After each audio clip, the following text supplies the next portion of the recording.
Hey guys, it's still Taco Tuesday, and don't forget every Taco Tuesday, we talk about new movies, and I'm really glad I got to see this movie in the theater, because I'm pretty sure it wasn't going to be there much longer, so I'm glad I got to see it. This movie is based off a book called Gawain and the Green Knight. I never knew it was based off a book, I never knew there was a book, nor did I read it.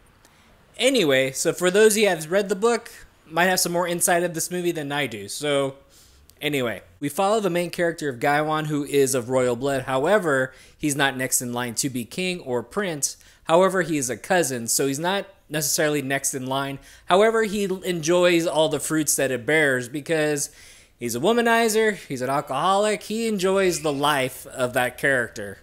However, one Christmas morning while hanging out with his family and the king, they are greeted by the Green Knight, and the Green Knight sends out a challenge. Anyone willing to play this game or to challenge me in this game, step up now.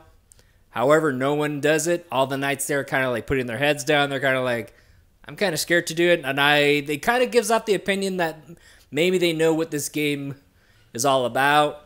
However, our cocky young friend here decides to meet the challenge and does some sort of execution style game on the Green Knight. However, doesn't really affect the Green Knight.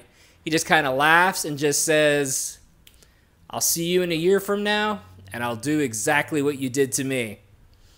Be there, be square, and be headed.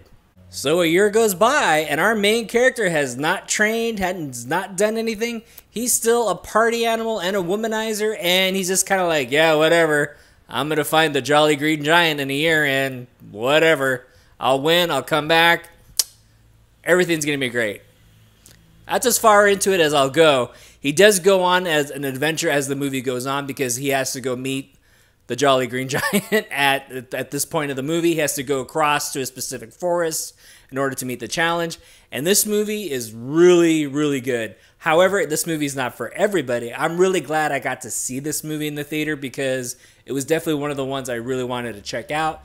Visually, this movie is very amazing. It's kind of like you're watching like a medieval times kind of movie with a big fantasy twist on it. However, like the cinematography in this movie is very good.